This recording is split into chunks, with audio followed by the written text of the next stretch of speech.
Hello and welcome to Crick Chat Venkatesh. తారలు దిగి వచ్చిన వేళ, మల్లెలు నడిచొచ్చిన వేళ అన్నట్టుగా ఢిల్లీలో ఫిరోజ్ షా కోట్లా స్టేడియంకి తండోపతండాలుగా క్రౌడ్ తరలి వచ్చారు. దేనికి? టెస్ట్ మ్యాచ్ కాదు అక్కడ జరుగుతుంది. Very very insignificant Ranji trophy encounter between Delhi and railways. మామూలుగా అయితే కొన్ని వందల మంది వస్తారు, వందల మంది కూడా డౌటే, ఒక 100 మంది వస్తారు. అలాంటి పరిస్థితుల్లో 12,000కి పైగా వచ్చారు. అదిగా కొన్ని స్టాండ్స్ ఓపెన్ చేశారు, మొత్తం అన్ని ఓపెన్ చేయలేదు. కొన్ని స్టాండ్స్ మాత్రం ఓపెన్ చేశారు. కిటకటలాడిపోయాయి స్టాండ్స్. 2 కిలోమీటర్ల పొడవైన లైన్స్ ఉన్నాయని చెప్పి మనకి ట్విట్టర్లో వచ్చింది. సరే, అదేదో కొంచెం ఎగ్జాగరేషన్ అనుకుంటే వీడియో చూశాను నేను. వీడియోలో సంబడి ఒక వెహికల్లో, మరి కారో స్కూటరో దాంట్లో వెళ్తూ లైన్ చూస్తే కళ్ళు తిరిగినాయి. 2 కిలోమీటర్ల పొడవు line to watch Ranji match. So much of crowd. Morning 4 గంటలకు మీరట్ లాంటి చోట్ల నుంచి బయలుదేరి వచ్చిన వాళ్ళు ఉన్నారు. 7 గంటల నుంచి లైన్లో నిలబడినారు. 9 ఎప్పుడో మ్యాచ్ స్టార్ట్ అవుతుంది, నిలబడిన వాళ్ళు ఉన్నారు. సో నిన్నటి సంగతి నేను చెప్పాను. సో ఇంత పెద్ద క్రౌడ్ వచ్చారు. ఎందుకు వచ్చారు? Because king is playing. King Kohli నిజంగా is the king of Indian cricket. దాంట్లో డౌటే ఉంది. ఇప్పుడు ఇంకా అది ఖచ్చితంగా ప్రూవ్ అయ్యింది.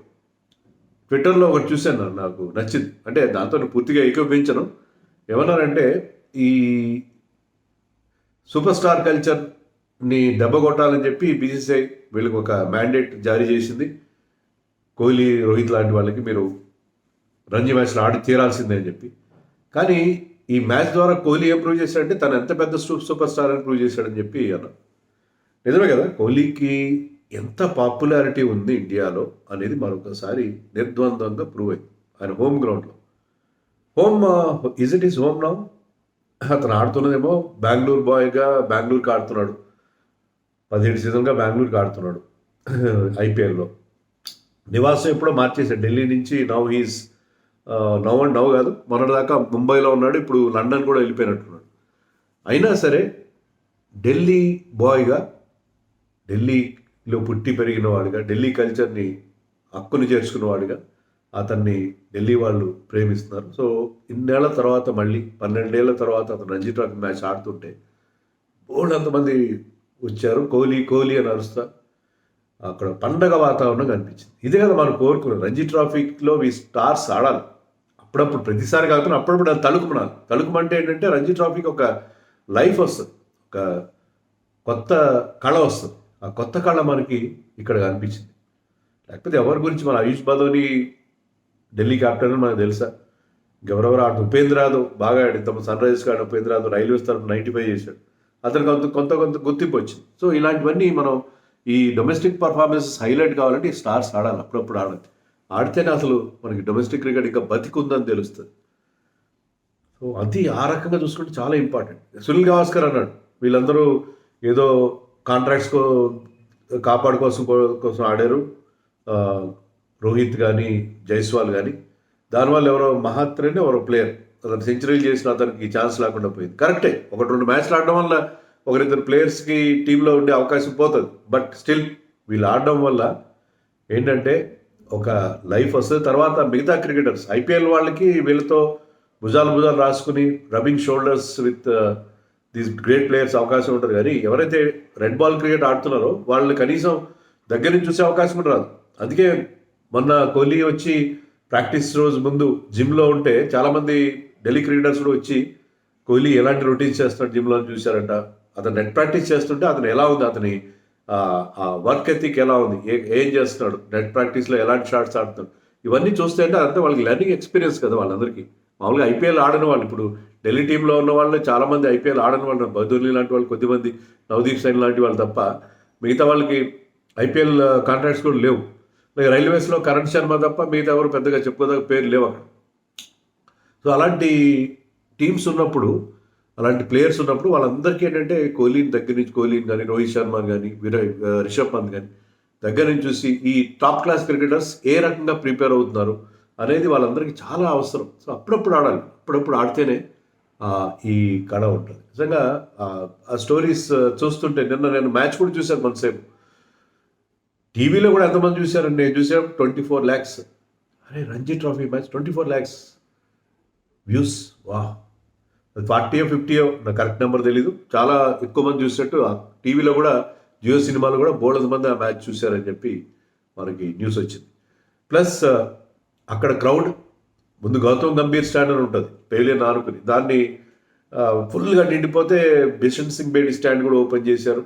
అక్కడ కూడా విపరీతంగా క్రౌడ్ వచ్చారు. వాళ్ళందరూ ఏంటంటే కోహ్లీని దగ్గర నుంచి చాలామంది క్రౌడ్ని మైకిల్ బట్టి అడుగుతారు కదా, వాళ్ళు బ్యాటింగ్ చేయట్లేదు ఇప్పుడు ఢిల్లీ రైల్వేస్ బ్యాటింగ్ చేస్తే అయినా పర్వాలేదు కోహ్లీని మేము చూస్తాం, ఫీల్డింగ్ చేస్తున్నప్పుడైనా చూస్తాం అని చెప్పి వాళ్ళందరూ కోహ్లీ బ్యాటింగ్ రాకపోయినా పర్లేదు కోహ్లీని చూస్తే చాలు అని చెప్పి వచ్చిన వాళ్ళు ఉన్నారు. ఆ క్రౌడ్లో బోర్డంత గట్టి సెక్యూరిటీ అరేంజ్మెంట్స్ కూడా చేశారు, చాలా పెద్ద సెక్యూరిటీ అరేంజ్మెంట్స్ చేశారు. అయినా కూడా ఒక ఉత్సాహవంతుడు కోహ్లీ వీరామ్మ అని సరే ఏమైతే అయిందని చెప్పి స్టేడియంలోకి దూకి గ్రౌండ్లోకి దూకి వెళ్ళి అతని కాళ్ళు మొక్కాడు. సో ఒక 20 మంది సెక్యూరిటీ వాళ్ళు సిఆర్పిఎఫ్ ఎంగేజ్ చేశారు. సో వాళ్ళందరూ వచ్చి అతను అడ్డుకున్నారు, ఎందుకంటే సెక్యూరిటీ కూడా చాలా ముఖ్యం. సో ఒక రంజీ మ్యాచ్కి ఎంత క్రౌడ్ రావడం నిజంగా కోహ్లీకి ఉన్న క్రౌడ్ పుల్లింగ్ ఎబిలిటీ మరొకసారి ప్రూవ్ అయింది. కోహ్లీ ఎంత పెద్ద స్టార్ ఇండియన్ క్రికెట్లో అనేది మనకి మరొకసారి తెలిసి వచ్చింది. సో కోహ్లీ ఇప్పుడు ఫామ్లో లేడు, అతన్ని టీంలో తీసేయాలి రకరకాలుగా అనేవాళ్ళు ఉంటారు, కానీ at the same time Kohli కొన్నంత ఆ కరిస్మా, ఆ పాపులారిటీ మరే క్రికెటర్కి ఇటీవల కాలంలో లేదని చెప్పి అంటారు. ఇంకా నేను ఇంకో చోట కూడా చదివాను, అంటే ఐఎమ్ నాట్ కంపేరింగ్.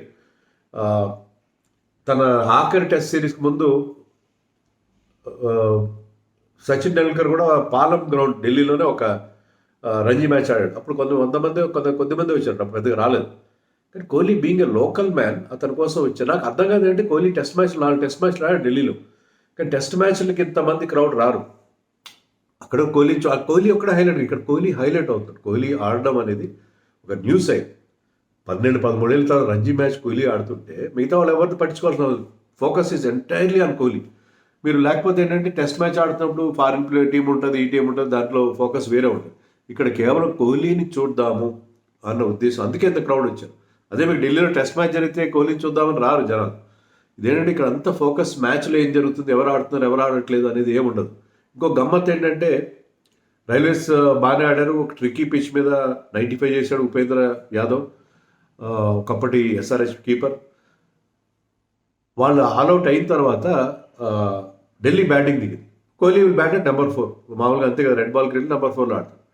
ఒక వికెట్ పడిన తర్వాత 2వ వికెట్ పడాలి, 2 వికెట్లు పడాలని చెప్పి కోహ్లీని బ్యాటింగ్ ఆజావ్ అని చెప్పి దగ్గరలో ఉన్న వాళ్ళు అరవడం. సో 2వ వికెట్ పడాలని చెప్పి చాలా ప్రార్థనలు చేశారు. ఫస్ట్ డేనే అతను బ్యాటింగ్ చూడొచ్చు. ఈరోజు ఆల్రెడీ విజువల్స్ వస్తున్నాయి, పెద్ద క్రౌడ్. ఎందుకంటే ఈరోజు కోహ్లీ బ్యాటింగ్ చేస్తాడు కాబట్టి ఇంకా ఎక్కువ మంది వస్తారు. ఆల్రెడీ అక్కడ చిన్న తొక్కిసలాట జరిగి ఒకరిద్దరికి గాయాలు కూడా అయినాయంట నిన్న రోజున. So Kohli the kind of దీనివల్ల ఏంటంటే కోహ్లీ కూడా తన రెస్పాన్సిబిలిటీ తెలుస్తుంది. తనకి ఇంత మంచి అభిమానం తన గురించి ప్రాక్టికల్గా, మామూలుగా ఎక్కడ వేరే రంగం చూడడం వేరు, ప్రాక్టికల్గా గ్రౌండ్కి వచ్చి అన్ని వయసులు వాళ్ళు చిన్న పిల్లలతో సహా. చలిగా ఉంటుంది ఢిల్లీలో ఈ టైంలో, చాలా చలిగా ఉంటుంది. అక్కడ పొల్యూషన్ కూడా విపరీతంగా మీకు భయంకరమైన పరిస్థితి ఉంటుంది. అయినా సరే అక్కడ అంతమంది వస్తున్నారు, చుట్టుపక్కల నుంచి కూడా వస్తారు, ఒరిస్సా నుంచి కూడా వచ్చారంట. సో ఇలాంటి చాలామంది కోహ్లీ ఫ్యాన్స్కి అదొక పండుగ అయిపోయింది. సో అలా అప్పుడప్పుడు వీళ్ళు ఇలా ఆడాలి. దీంతో ఏంటంటే వీళ్ళకి కూడా ఒక కనువిప్పు. మేము అప్పుడప్పుడు డొమెస్టిక్ క్రికెట్ ఆడితే మేము ఆ రియల్ ఫ్యాన్స్ అక్కడ ఉన్న మా నేటివ్ క్రౌడ్తో, ముంబై క్రౌడ్తో రోహిత్ శర్మ, ఢిల్లీ క్రౌడ్తో విరాట్ కోహ్లీ, రిషబ్ పంత్, ఇలా ప్రతి ఒక్కరు వాళ్ళ క్రౌడ్స్ తర్వాత వాళ్ళతో చిన్నప్పుడు కలిసి ఆడిన వాళ్ళందరూ వస్తారు. చిన్నప్పుడు వాళ్ళతో కలిసి ఆడిన వాళ్ళు, చిన్నప్పుడు కోచ్లు, వీళ్ళందరికీ కూడా అదొక పండగలా ఉంది. అందుకే నేను డొమెస్టిక్ క్రికెట్ నెగ్లెక్ట్ చేయకుండా ఆడాలి. నాకు హైదరాబాద్లో ఎలా జరుగుతాయో మీకు ఒకటి చెప్తాను ఉదాహరణ. హైదరాబాద్లో కొన్నేళ్ల క్రితం 2016లో అనుకుంటాం, మేము ఒక తెలంగాణ ప్రీమియర్ లీగ్ అని కండక్ట్ చేసాం. ముఖ్యంగా రూరల్ టాలెంట్ని వెలికి తేవడం కోసం ఒకటి కండక్ట్ చేసాం. దానికి ఎస్సీఐ నుంచి పర్మిషన్ తీసుకోవాలి, హైదరాబాద్ క్రికెట్ అసోసియేషన్ పర్మిషన్ తీసుకోవాలి. SCI secretary said I'm in Uppal స్టేడియంలో ఉన్నాను నేను అని చెప్పాడు. నేను సెక్రటరీ దగ్గరికి వెళ్ళడానికి ఉప్పల్ స్టేడియంకి వెళ్ళాను. రంజీ మ్యాచ్ జరుగుతుంటే రంజీ మ్యాచ్కి ఎవరు రారు. ఉప్పల్ స్టేడియంలో వెళ్ళి రంజీ మ్యాచ్ చూసేవాళ్ళు ఉండరు. జిమ్ఖానాలో రంజీ మ్యాచ్ జరిగేటప్పుడు అక్కడ రోడ్డు మీద పరేడ్ గ్రౌండ్స్ వైపు వెళ్ళేవాళ్ళు. అక్కడ స్కూటర్లు ఆపుకొని ఎందుకంటే ఆ గ్రౌండ్కి ఎలాంటి ఇది ఉండదు, స్టాండ్స్ ఉండవు, ఓపెన్గా ఉండవు. అక్కడ చూడడం నేను కూడా చూసే సందర్భాలు ఉన్నాయి. అట్లా ఆపుకొని చూస్తాను, స్కూటర్లు బైక్లు ఆపుకొని. కానీ ఇక్కడ మ్యాచ్కి ఆ క్రౌడ్ రావడం, క్రౌడ్కి అసలు అనుమతే లేదు, రాలేదు కూడా. ఒక్క పిట్ట కూడా లేని, not even a single soul in the stands. నాకు చాలా బాధ అనిపించింది. ఓన్లీ కొంతమంది జర్నలిస్టులు ఉన్నారు, ఫోటోగ్రాఫర్స్ ఉన్నారు, 2 టీమ్స్ సంబంధించిన వాళ్ళ సపోర్ట్ స్టాఫ్ వాళ్ళు ఉన్నారు తప్ప, ఎస్సీ అఫీషియల్స్ ఉన్నారు తప్ప, not even single soul in the stands open కూడా చేయలేదు, ఎవరు రారు కూడా. అలాంటి దారుణమైన పరిస్థితి మన రంజీ ట్రోఫీ మ్యాచ్లకు ఉంటుంది. ముఖ్యంగా ఉప్పల్ స్టేడియం లాంటి కాస్త ఊరికి దూరంగా ఉన్న చోట్ల ఎవరు పని పెట్టుకొని వచ్చి రంజీ మ్యాచ్ చూడడానికి ఎవరు రారు. ఎందుకంటే దాంట్లో కనీసం మన సిరాజ్ లాంటి వాళ్ళు కూడా ఆడని పరిస్థితి కదా. అప్పట్లో నేను చెప్పిన అప్పుడు ఇంకా సిరాజ్ ఇంటర్నేషనల్ క్రికెట్ ఆడలేదు, ఎవరు అక్కడ స్టార్స్ ఎవరు లేరు. సో ఇలాంటి పరిస్థితి ఉన్నప్పుడు డొమెస్టిక్ క్రికెట్ బతికించడం కోసం వీళ్ళు అప్పుడప్పుడు ఆడాలి. అప్పుడప్పుడు ఆడితేనే దానికి మనకి, ఎందుకంటే అది ఒక బ్యూటిఫుల్. ఈరోజు అన్ని న్యూస్ పేపర్స్లో అది పెద్ద కోహ్లీ మానియా, కోహ్లీ ఫ్రెంజీ, కోహ్లీ లేపిన కోలాహలం, ఇవన్నీ మనకి కనిపిస్తుంది. నిజంగా it's like a festival. I'm really happy. So ఇండియాలో క్రికెట్కి ఎంత క్రేజ్ ఉంది, కోహ్లీకి ఎంత క్రేజ్ ఉంది. ఇండియాలో క్రికెటర్స్ని అభిమానిస్తారా, క్రికెట్ని అభిమానిస్తారు? అభిమానిస్తారు. క్రికెట్ని అభిమానిస్తూనే క్రికెటర్స్ని కూడా వాళ్ళు అభిమానిస్తుంటారు. అభిమానం అనేది కట్టలు తెంచుకుంటుంది. అది కొన్నిసార్లు దురభిమానంగా కూడా మారుతుంది.